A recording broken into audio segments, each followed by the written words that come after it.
নমস্কার। We want justice, justice for RG Kar. আজকে এই কথাটা দিয়ে শুরু করলাম এই কারণে, কালকে বিকেল থেকে সোশ্যাল মিডিয়াতে একটা ঝড় উঠে গেছে কাকু কাকিমার একটা পার্টিতে জয়েন করা নিয়ে এবং তাদের করা কিছু মন্তব্যকে নিয়ে।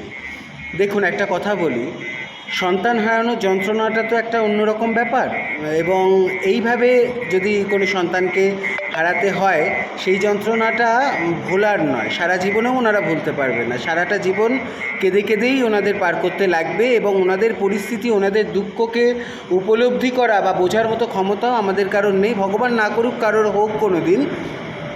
কাজেই সমাজের আর পাঁচটা সাধারণ মানুষের সাথে ওনাদেরকে মিলিয়ে দেব, এটা কিন্তু বোকামো করা হবে। ওনারা সব কিছুতেই আবেগপ্রবণ হবেন, এবং সন্তানের মৃত্যু যন্ত্রণা যেখানে ভুলতে পারবেন না, সেখানে মৃত্যুর জন্য যারা দায়ী তাদের শাস্তির আবেদন করে ওনারা 1.5 বছর ধরে ঘুরে ঘুরে কিচ্ছু পায়নি, সেটা আপনারাও জানেন। এবার সেটার জন্য ওনারা কিন্তু প্রত্যেক দরজায় কড়া নাড়বে, যে রাস্তায় গেলে যদি কিছু উপায় থাকে আমাকে সেই রাস্তাতেই যেতে লাগবে, কেননা আগে আমার সন্তানের এই ধরনের মৃত্যুর বিচার চাই, বাকি দুনিয়া তারপরে। আমি হলেও তাই ভাবতাম, এটা একদম বাস্তব কথা। তার জন্য যখন ওনারা দেখলেন যে ক্ষমতাশালী মানুষদের বিরুদ্ধে যখন আমাদের লড়াই, কেননা ওই ধরনের ঘটনা ঘটাতে পারে এবং ওই ধরনের ঘটনাকে ধামাচাপা দিয়ে দিতে পারে, ক্ষমতা না থাকলে তো সেটা সম্ভব না। রাস্তা থেকে চলে ফিরে বেড়ানো আর 4-5 জন গিয়ে করে দিয়ে বেরিয়েছে ব্যাপারগুলো, এটা তো নয়। যারা করেছে, যারা দায়ী, তাদের কাছে ক্ষমতা আছে। ক্ষমতার বিরুদ্ধে লড়াইটা কিন্তু হাতে ক্ষমতা নিয়েই করতে হবে। এটা ওনারা ভেবেছেন আমার যতদূর মনে হয়।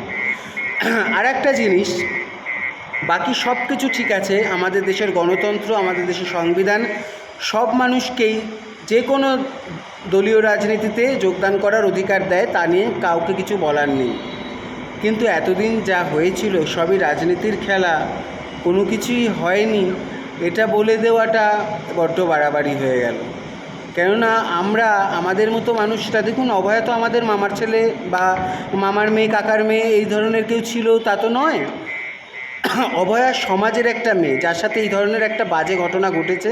সমাজের অন্য কোনো মেয়ে, আমাদের বাড়ির কোনো মেয়েদের সাথে যাতে এই ধরনের ঘটনা না ঘটে, তার জন্য আমরা প্রতিবাদে নেমেছি প্রথম দিন থেকে। নিজের রক্ত দিয়ে সিঁচেছি, নিজের রক্ত বের করে তাই দিয়ে পোস্টার বানিয়েছি। রাজনীতির জন্য আমি জানি না কে ক টাকা পেয়েছে, আমি তো 1 টাকার জন্য এটা করিও নি, পাইও নি, কেউ দিতে অফারও করেনি। তাই রাজনীতির জন্য কিন্তু সবাই আন্দোলন করে না। অভয়ের আন্দোলন সাধারণ মানুষের আন্দোলন ছিল।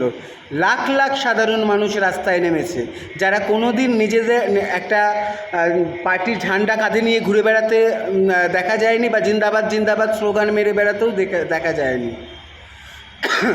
বাড়ির লোক হোক, পাড়ার লোক, রাস্তার লোক টিটকিরি মেরেছে, তবুও সেগুলোকে পাত্তা না দিয়ে আমরা এই আন্দোলনের সাথে যুক্ত আছি। আমাদের আন্দোলনগুলোকে, আমাদের চোখের জল ফেলাকে, আমাদের রক্তকে জল করাকে, আমাদের আবেগগুলোকে কিছুই হয়নি বলে উড়িয়ে দেওয়াটা কিন্তু ফালতু কথা, সে যেই বলুক না কেন। আমি কাউকে ছোট দেখানোর জন্য বলছি না, কাকু কাকিমার প্রতি অনেক শ্রদ্ধা আছে, ঈশ্বর তাদের ভালো রাখুন। এবং আপনাদের যে রাস্তা মনে হবে, যে রাস্তায় গেলে পরে আপনার মেয়ের বিচার পাওয়া যাবে, আপনি সেই রাস্তাতেই হাঁটবেন। যে যা খুশি বলুক, কারোর কথায় পাত্তা দেবেন না, কারোর কিচ্ছু করার ক্ষমতা নেই।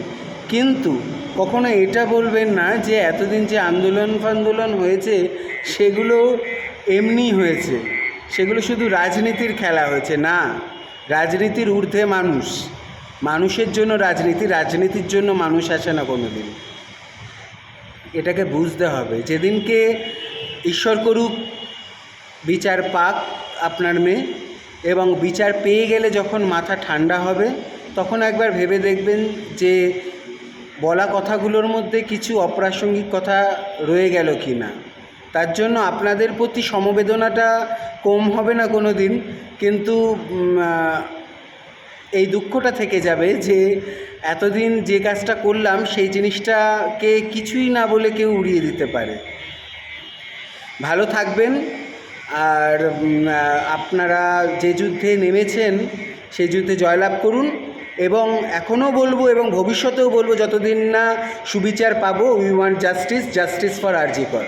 রাজনীতির জন্য নয়, মনের আবেগের জন্য বললাম কথাটা।